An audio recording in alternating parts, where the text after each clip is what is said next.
ำนักงานปศุสัตว์จังหวัดอุทัยธานีร่วมกับสำนักงานปศุสัตว์อำเภอทับทันและสำนักงานปศุสัตว์อำเภอต่างๆในพื้นที่จังหวัดอุทัยธานีออกหน่วยบริการทำหมันสุนัขและแมวฟรีนะครับให้แก่ประชาชนที่อาศัยในละแวกอำเภอทับทัน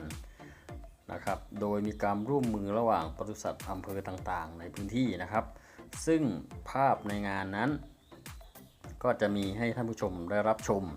ดังต่อไปนี้นะครับเดี๋ยวเชิญได้รับชมตามคลิปวิดีโอข้างต้นครับผมเห็นเจ้าของร้านเป็นเดนมาร์กหรือเยอรมันอะไรนะเดนแบบไม่ใช่วันนี้มาดูการโกนขนโดยหมอนนท์ของเรานะครับชินแล้วค ข รั น บ อย่างแนบเนียนเดี๋ยวชินแล้วนะครับถ้าเป็นหมอทักคงจะมีเลือดซิบว่าถึงเรื่องการโกนขนนะครับตอนสมัยผมเรียนมันมีหมอฝึกงานก็กลัวไปโกนมาทำให้ไม่ชินกับใบมีดหมออะไรเนี้ยเสียตังค์มาหน่อยเนาะหมอโครงการอย่างนี้มาฟรีครับแล้วขอปูดีกว่าเพราะว่าเดี๋ยวจะโดนหมาเป็นหมอปูเลยให้หมอทัดถ่ายคลิปนนเลยจะถามไม่ถามเลยคิดไม่ออกข้าวไม่ได้กินหลังๆเลยเริ่มคิดอะไรแบบความดันก็เป็นข้าวเช้าก็ไม่ได้กินผมไม่ความคิดก็ช้าทุกอย่าง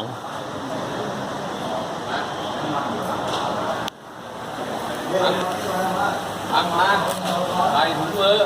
มาโอ้เลยมาเร็วมาละอันนี้เจ้าของมาฮะลุงเนี่ยลุงเจ้าของตัวไหนครับโอ้ตัวนี้นะนั่งรอก่อนก็ได้ครับไม่เยือนหาเราดูโอเคนะวันนี้เราจะมาดูหมอปูกำลังผ่าตัดนะครับก็ดูนิดนึงนะเดี๋ยวผมช่วยเขาทำก่อนนะโดยในวันนี้นะครับนอกจากสุนัขและแมวที่มาทำหมันกันแล้วนะครับก็มีสัตว์อีกชนิดหนึ่งก็คือโคนะครับโดยเจ้าของได้นำมาจากฟาร์มนะครับซึ่งได้นำมารักษาที่หน่วยในวันนี้นะครับโดยก่อนอื่นนั้นเราก็ต้องมีการประเมินนะฮะว่าสัตว์นี้เขาเป็นอะไรกันนะฮะเขาเป็นอะไรป่วยเป็นอะไรมานะครับโดยหมอปูเจ้าเดิมครับผมนะครับต่อไปเรามารับชมนะครับคลิปของการรักษาเลยโอ้เป็นคลินิกพิเศษที่มีวัวมาด้วยนะวันนี้ปู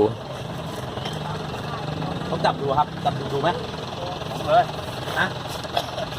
เอาลงไหมล้ม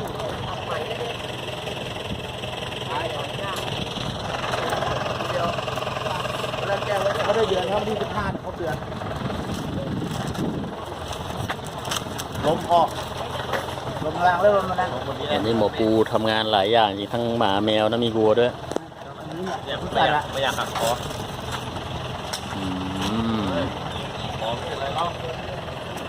คอเคล็ดคอกูหรือคอคนโอ้บังคับได้สวยหรูเปิดประตูให้หมอขึ้นมาก็ได้เหมือนยังไงไม่รู้เปิดประตูให้หมอแล้วซ้อมไว้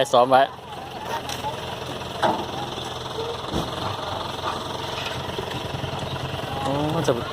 เหมือนไส้เลื่อนอะพี่ปูหรือไงฮะใช่ว่าแล้วเชียวคุณเนอะเห็นป่ะมันเหมือนที่ดื้อหุ้มไม่มิดหุ้มแกนไม่มิดอ่ะใช่แกนที่เรามาตัดเส้นได้ครับเต้ยเคยเห็นไหมเต้ยตอนฝึกงานธรรมดาอันนี้ก็เคยเห็นตอนฝึกเหมือนกันโผล่ออกมาใช่ปะล่ะมันจะอยู่ในหนังผ้าก็เขาเรียกไส้ฉีกผ้าก็ตัดที่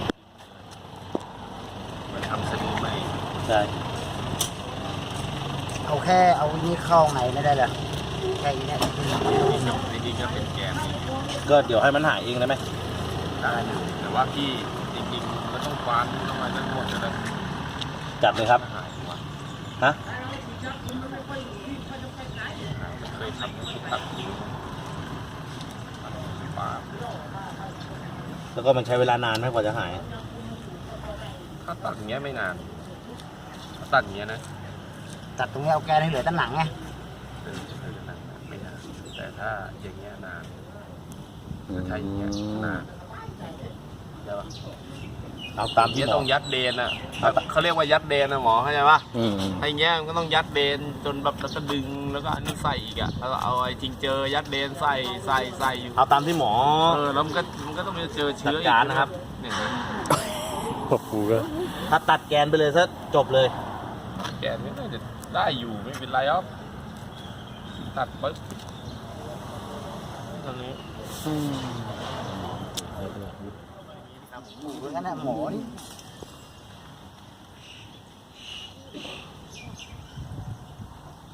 มันรู้ตัวแล้วมันจะโดนอะไรอะเป็นไส้เลื่อนก็เป็นมาจากเริ่มในนี่แหละพาไส้ซึมไว้นี่มาแล้วก็มาหัดไส้เลื่อน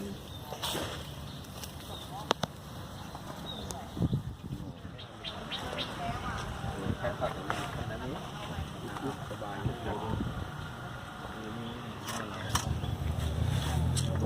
เรา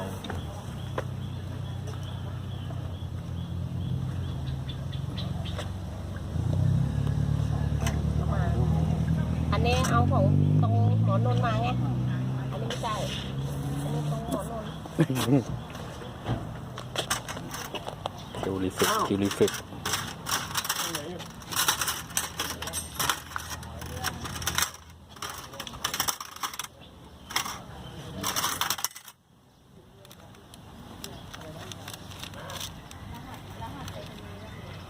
อันนี้มันเป็นอะไรอ่ะ ที่ดื้อมันพุ่มมันนิด ไว้มารวบเจอที่ปูเยอะ ตอนแรกมัน เยอะเลยวันนี้วะฮะ ที่ดื้อมันหลุดแล้วหนัง สมองทั้งหมด แล้วพุ่ม ถ้าสำลีมันก็มีที่เจอเลยไม่เ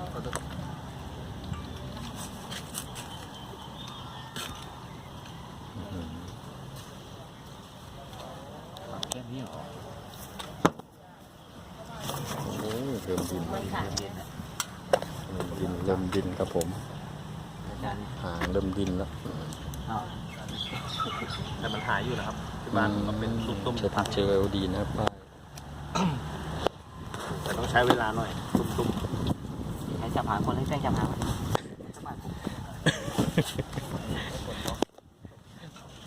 ทักให้ถ่ายอย่างเดียวแป้ง ถ่ายอย่างเดียว ถ่ายคลิป ไม่ต้องถ่ายพี่ไปนั่นเดี๋ยวพี่คันขึ้นเองพี่ตกใจกลุ่มให้คันมาตกใจ กลุ่มให้คัด เราจะไม่แบบพี่ไม่ได้ ๆไม่มีแค่บานไม่มีแค่บานแล้วเป็นบานเฮ้ยแล้วผมอยู่ในนี้บอกว่าเยอะเลยนี้ไหมยุ่งเลย อะไรอะอะไร ใหม่นะมี อ๋อ เห็นก็มีนะต้องกระปุกนะ เขียนอยู่นี่ฮะ แช่อยู่นะ เป็นไม้ เห็นไหมกระปุกน่ะปุกใส โชคดีเลยวันนี้มีหมอเยอะแยะ น่าเห็นไหมน่ะปุกใสๆนะ นั่นนะ หมอนี่คนละอาจารย์กันทั้งนั้นนะจบโรงเรียนเดียวกันก็จริงแต่ว่าคนละอาจารย์กันนะ มีตั้ง20ทั้งนั้นเลยเบอร์ 1ไม่มีเลยจะไหวไหมขาดไหม ผมว่าเบอร์สอง 20ใหญ่ แนะนำรักษาแบบวิธีชาวบ้านให้เอาหนังยางรัด โอ้โดด มันรักกระปุก ทำลึงยากให้เป็นลึงง่าย จะยักตรงไหนแล้วหนังติ๊กรัดอะ ถูกต้อง ติ๊กรัดปุ๊บเสร็จเลยจะยักตรงไหน ดูพี่ปูตัดสเลยยากตัดมิดโอ้โห อ๋อนี่นะเขาบอกว่าเคสใหม่ของ กลัวมีด เขาบอกว่าเคสเนี่ยนะ คือแบบเจ็บแทนกัวคือกัวบอกกูยังไม่ได้รู้สึกเลยมึงรู้สึกแทนกูละ ไหนเอาไม่ขาย เข้ามาแล้ว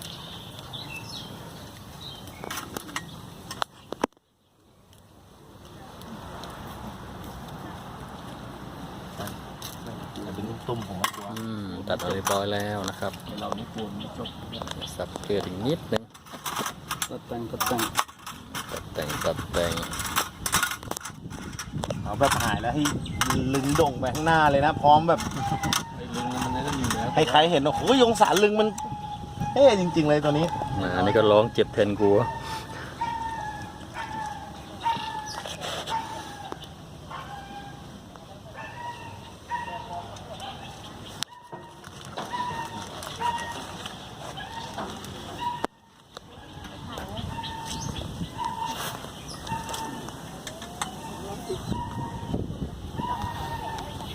จะมีคลิปไหมบอกขอชื่นชม เจ้าที่สำนักงานปศุสัตว์จังหวัดอุทัยธานี ไม่ได้เดือนเลย15 วันที่ 15นะครับได้เดือน ได้เดือน ถ้าได้เดือน โอ้ที่มันโผล่มามันแข็งเลยนะ มันเหมือนนั่นแหละใส่เป็นกัน มันจะเสร็จแค่นี้หรือเปล่าคนนี้ อืม มันเสร็จแค่นี้มันก็โอเค ติดเลยอะไรเงี้ย แต่ถ้ากลัวมันเสร็จลุกไปใหญ่ เวลาเราเย็บนี่มันสามารถเดนพวกเลือดพวกน้ำเหลืองอะไรพวกนี้ได้อยู่แล้วใช่ไหม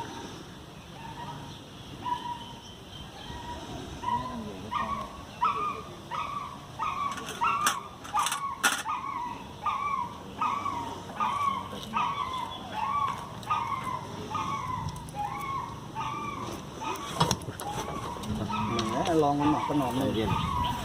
เย็นลูกชาย แล้วก็อ่อนแบบ จนหมาติดมาติดตัวร้องหอนกันหมดทั้งเคาะ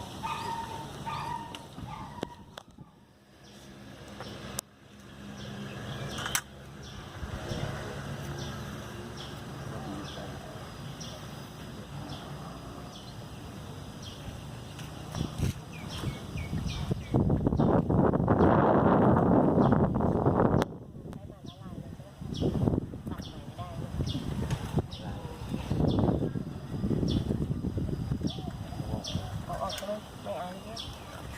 วางโต๊ะให้เขาลงมา ตอนเย็บแล้วนะครับ สวัสดีครับ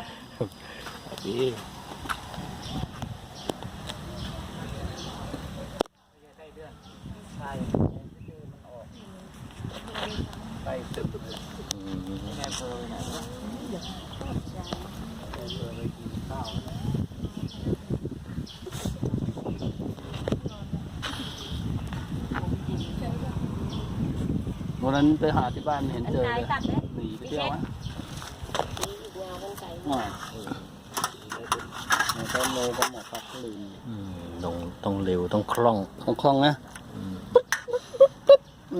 คล่องจับเลยทุก ต้องได้ออกครับตอนแรกมันเล็กแค่นี้แกนมันเล็กนิดเดียวเหมือนแกนกระเดือ จะได้เจอเคสสัตว์ใหญ่เยอะๆเดี๋ยวพี่ปูพาไป เหมือนคันนี้มันมีแนว เดี๋ยวเสร็จงัวแล้วไปต่อช้างเลยป่ะ เห็นไหมขนาดวันนั้นไปทำวัคซีนมึงยังไม่กล้าทำดีดกันบ้านทะเลกลัวชาวบ้านโอ้โห มันจะมั้งไป นี่เราไปตัดแกนมันอยู่มันก็หลุดนานกว่าจะหลุด มันก็ถึงอายุย่าม่วงเราไม่มีมาเนี่ย ทำอยู่กับมานนท์นะ มีอยู่ขวดเดียวแย่งกันอยู่เนี่ย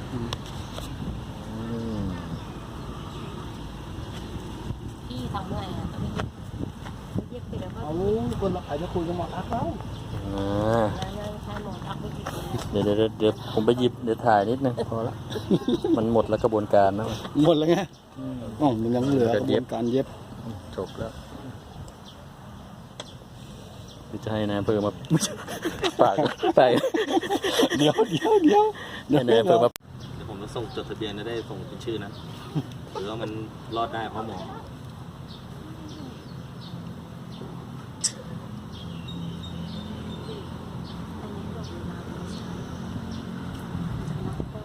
เลยกี่โมง เที่ยง ลองการ์ดเลยไง ก็ไม่จ้าแต่ละคุณ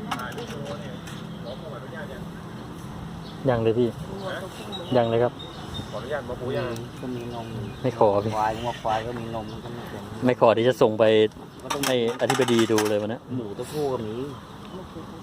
แค่นี้ไม่พี่สมเนี่ย ตัดให้ลึกเข้าไปข้างในอะแล้วก็อันนั้นปิด ดึงหนังปิด ตัดให้ลึกเข้าไปข้างใน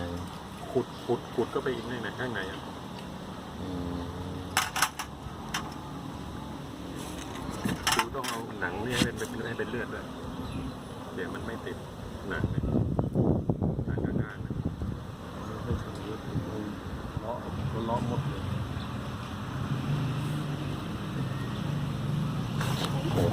เจ็บด้วยว่ะ หลังเลย หลังเลยครับอ้วนดีจังเนาะ ยังไม่ได้เดือนนะ แม่มันนอนนมไหลเลยนะ นม แม่ ดี แม่นอนนมไหล แม่ขาหลังนี่ก็ ไม่กินเนี่ย 7 โลได้ ประเมินเลยใช่ไหม ขาข้างเนี่ย ข้างละ7 โล ซื้อ นะ มา7 โล2 ข้าง14-15 โล ไม่น่าอีก 15 โลตรงนี้5 โล 20 เดือนแล้ว กันเย็นลูกเหลือ25 โล เจ็บ ทำไมหมอ จนสาวๆเจ็บ แล้วมันมีประตูไหม เพื่อ คน ว่า จับในกันน้ำลายไหลตามนะพี่ทรง 50 โล 50 โล ถ้าเป็นไรก็เรียกหมอบ้าง มันรอดก็ต้องเชื่อบุญรอด โอ้นี่ มันรอดอยู่ ผม แล้ว ไม่กลัวตายแล้วครับผมไส้ออกมาอยู่ข้างนอกยังไม่ตายเลย ผมผ่ายัดไส้กลับเข้าไปทุกวันนี้ชื่อพารา เท่าไหร่ กินยาพาราหายอ่ะ โอ้โห มันรอยาพาราก็ออกเลยเดี๋ยวโคฟินเนี่ยด้วยผมเป็นใคร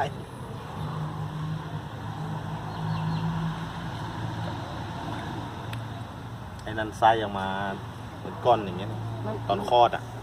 ไม่มีสายสะดือ มัน มา ก็ถุง มีแต่ เหอน ไส้ กับ อ ลู อก ก โป่ง มา ถ้าเราเป่าลูกโป่งท้องเนี่ยแล้วก็ข้างในก็จะเป็น อย่าดิ้นอย่าดิ้นอย่าดิ้น นี่ก็จุ่มไปแล้วก็ทิ้งเจอมั้ย จริง เอ้ยส่งไปดูกันเลยนะ พูดก่อน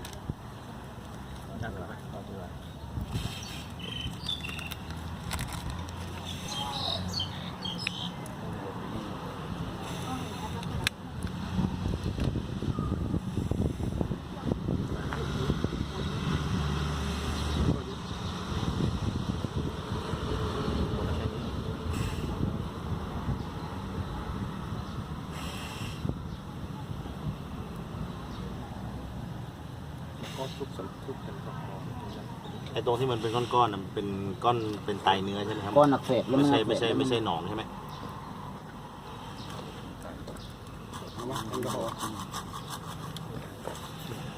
เมื่อย เจอข้างเดียว ผมขอตัดภาพผ่านไปเลยนะครับ หลังจากนั้นนะครับ ทางหมอปศุสัตว์เราก็จะทำการตัดเย็บแผลนะครับ เย็บแผลวัวที่ทำการผ่าตัดเสร็จเรียบร้อยแล้วนะครับ เพื่อให้วัวตัวนี้เนี่ยกลับไปพักพื้นต่อที่บ้านต่อนะครับ โดยเจ้าของก็นำขึ้นรถนะครับ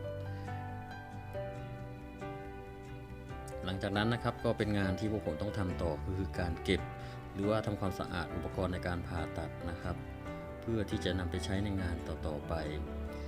ยังไงซะนะครับ กิจกรรมนี้ก็มีอย่างต่อเนื่องต่อๆไปนะครับ ก็ต้องขอบคุณทุกคนที่มาร่วมงาน